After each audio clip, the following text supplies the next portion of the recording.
Hello, my name is Dr. Dan Wedding, and this is DrWedding VB22-F. VB controlling a Picaxe microcontroller using an RS232 cable and an adapter. Most of the viewers who watched my VB22 video did so in order to communicate with an Arduino, Picaxe, or some other microcontroller.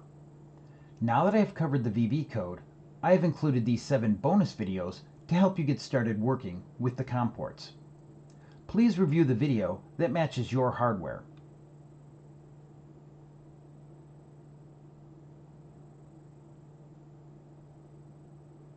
These videos will have 4 parts. There will be a diagram of the hardware configuration with a parts list under it, and there will be a brief description of the hardware. There's a copy of the firmware that is used to program the microcontroller, and there will be a brief explanation of the firmware. There's a copy of the Visual Basic code that will be used to open the port and control the circuit. To learn more about the VB code, please watch DrWedding VB22. A working demonstration is shown at the end of the video. A diagram of the circuit is shown below. The 4 LEDs are connected to pins 0 through 3 on port C. The keypad is connected to all 8 pins on port B. Pins B0 through B3 are input pins, and B4 through B7 are output pins. The USB to RS232 cable is plugged into an adapter to convert the RS232 voltage levels to TTL voltage levels. The transmit pin of the adapter board is connected to the receive pin of the Picaxe, and the transmit pin on the Picaxe is connected to the receive pin of the TTL UART. Note, the transmit pin of one device should connect to the receive pin of the other device. However, this adapter board had the RxD and TXD silkscreen labels reversed. I had to swap these 2 signals to make this board work. So in the demonstration, you will see RxD connected to RxD and TXD connected to TXD. Some RS232 cables use CH340 chips. These chips have trouble when connecting to a Windows 11 machine. When using these cables, they get assigned a COM port, but they do not communicate.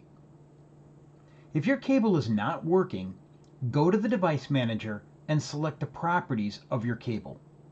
Then look under the Driver tab. If your driver version is greater than 3.5, it may not work. You will need to uninstall the device and the driver as shown in the picture. You will need to find and download the Windows 10 version of the drivers. I found a copy. It was named CH341SER. I unzipped the file, ran the setup file, plugged in the cable, clicked on the install button, and when I got the Driver Install Success window, I closed the windows and folders. I went back to the Device Manager and rechecked the driver for the cable. It was version 3.5. With this new driver, everything worked perfectly. The Picaxe code will receive the data from VB and toggle the selected LEDs. It will also transmit the value on the keypad to VB when a button is pressed. This section of code will create 2 variables: key value to hold the ASCII character printed on the keypad, and once to act as a Boolean to limit the number of times the character is sent to VB. The next section assigns the pins as inputs or outputs and sets them to their default values. The last part sets up the internal UART of the Picaxe. The hardware serial pointer points to the memory location where the next input character will be stored. The hardware serial input flag is 0. When a character is received, it is set to 1. The byte B10 is used to hold the character that was received from VB. The main loop is doing two jobs. It checks the keypad to see if a button was pressed. If a button was pressed, the character is transmitted to VB. Then, the main checks to see if anything was received from VB. If a character was received, the hardware serial in flag is set to 1. If a character was received from VB, it is retrieved from the scratch pad and put in B10. Then, the subroutine mail call is called to parse the data. The subroutine mail call will run the character through an if block that will toggle the selected LED. After the if block is complete, the hardware UART is reset so the next character can be received. The scan keypad subroutine sets the variable key value to null. Then it sets the pin connected to the first column to ground. Then the 4 rows are looked at one at a time. If the row is high, the button is not pressed. If the row is low, the button is pressed and key value is set to the value printed on the button. This is repeated for the second column,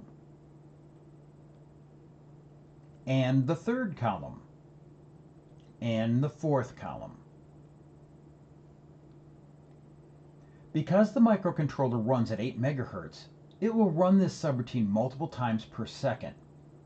You only want the character to be sent to VB one time per press. This if block will transmit the character once, then ignore the key press until the human lifts their finger off the button.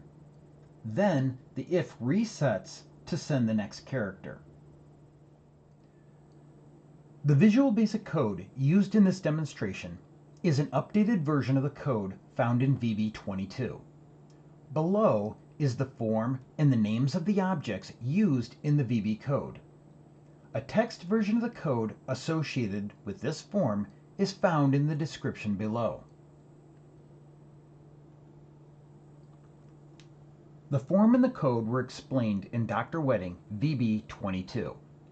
The program in this link has a few minor updates from the version in that video. Some of these updates include: phones that are plugged into the computer will not appear on the combo box.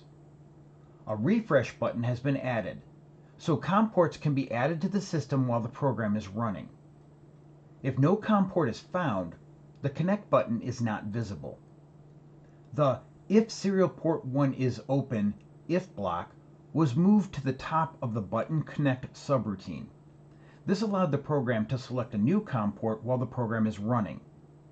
This is useful when connecting to an HC05 Bluetooth module. A do while serial port 1 bytes to read is greater than 0 loop was added to the serial port 1 data received subroutine. This helps speed up and prevent lost characters when using an HC05 Bluetooth module. This demonstration will show you how to connect Visual Basic to a Picaxe 28x2 microcontroller using an RS232 cable plugged into an adapter board. First, I'm going to plug in the USB to RS232 cable. Then I'm going to refresh the Visual Basic program so I can find the COM ports that are connected to the computer.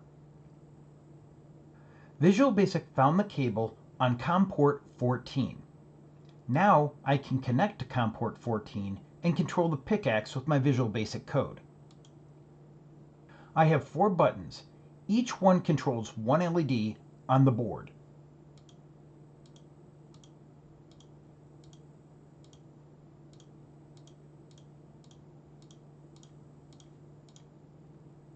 And I have a keypad that will send information on the button I am pressing up to the Visual Basic program and display it on a text box. Updating the text box does not cause an illegal cross-thread error. Hopefully, this video will give you a good idea on how to set up a bidirectional communications between a Visual Basic program and a Picaxe 28X2 using an RS232 cable and an adapter.